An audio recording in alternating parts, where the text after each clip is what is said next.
Programming languages are most commonly broken down into four different paradigms. Imperative languages, which tell the computer how to perform a task.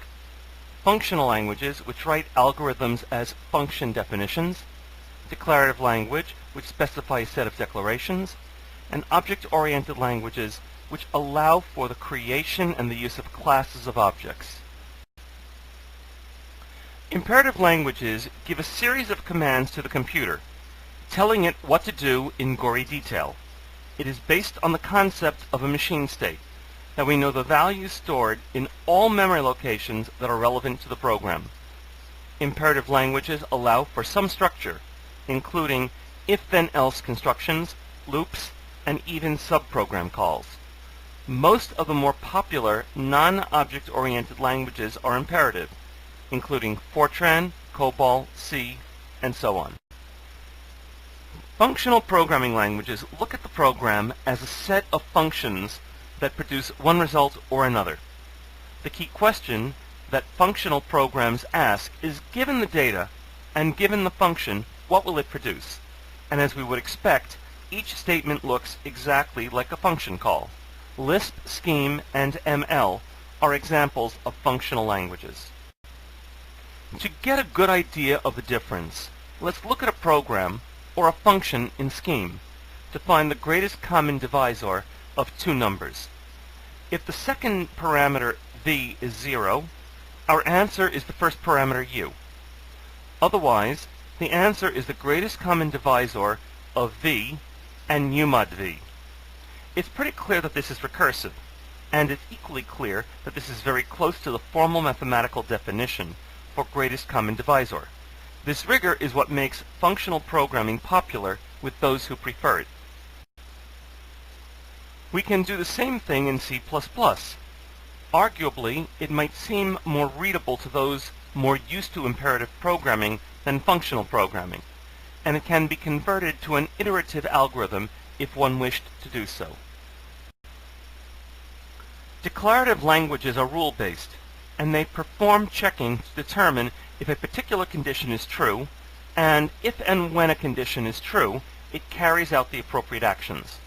Most declarative languages, such as Prolog, are written in terms of predicate calculus, where a predicate is a property of a data item, or the relationship between two or more data items. These lead to a structure where a particular condition leads to a particular action. There are two clauses in this version of greatest common divisor, written in Prolog. It tells us that the greatest common divisor of u and v is u, if v is 0. Also, it says that the greatest common divisor of u and v is x, if v is not equal to 0, if y equals u mod v, and if the greatest common divisor of v and y is x. Object-oriented languages effectively allow the programmer to define his or her own data type and use it as you would any other data type in the language. The central concept is data abstraction, that we can separate the idea of how we envision data from the details of how we implement it. Imagine that you are trying to write a space travel game. As you maneuver the spaceship as it travels over a planet's surface, there are many things that you need to handle: the altitude of the ship, its attitude, its orientation in space, its velocity, its position over the planet. But you don't want to have to think about which pixels you need to turn on and off, at least not then. We want to be able to separate out the different levels of abstraction at different points of time. There are three principles that we use to implement data abstraction. Encapsulation allows us to close off private data and methods, so only certain parts of the code can use them. Polymorphism allows us to write different functions and operators and give them the same name. This allows different implementations of the same operation to share a name, even though they are doing this with data of different types. Think about writing a method to perform square roots that needs to evaluate them for integers, floating point, and complex numbers. Inheritance allows us to create new classes out of existing ones. For example, if we create a class called motor vehicle, we can create a class that is derived from it called car, that has most, if not all, of their properties and methods, but has additional properties and methods, and even its own variations on other properties and methods that it has in common with the base class.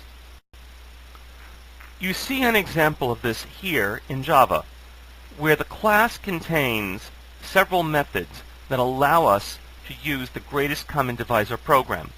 If you really want to see the advantages of working in an object-oriented language, you need to look at larger and more complex programs. As in any engineering field, in computer science you frequently find that you have to find the best mixture of criteria that are in direct conflict with each other. To achieve better reliability, you may need to increase the cost of a program.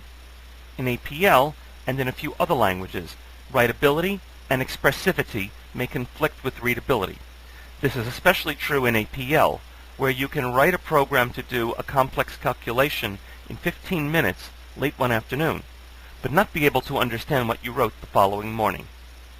Features that may make a programming language more flexible may also create safety problems. There are basically two ways to translate a program: all at once while saving the translation, or only a bit at a time when you need it but without saving anything. There is also a hybrid approach where you do some preliminary processing to save a more machine-readable version of the program, but then only translate what you need when you need it.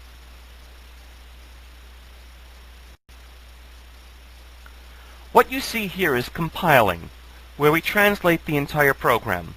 What gets saved is a translation of the program that may not be entirely complete, because it may not include declarations for certain variables or certain procedures that appear in another file that comprise another part of the program. The linker resolves these missing references and creates one large file with the entire executable version of the program, with all the necessary references resolved. A good analogy is when they compose the front page of the New York Times, where most articles are continued inside, and when they compose the front page, they don't know exactly where inside these articles will be continued. After the inner pages are completed, they may go back and add the actual page number where the articles are continued. The missing page numbers for the articles inside are like the unresolved references in a program before linking. The complete front page with the page numbers of the continued articles is similar to the program after linking is completed. Interpreting is different. The interpreter reads the program as its data and executes the instructions as it encounters them, transferring control to other parts of the program when instructed to do so. It can accept data from various sources, as all programs do, and produce outputs like other programs, but no executable version of the program is saved. The hybrid process has the interpreter do an initial translation, saving the program in an intermediate version that can be read more quickly than the original source code. From then on, it uses this and uses a purely interpreted process for the remainder of the program run.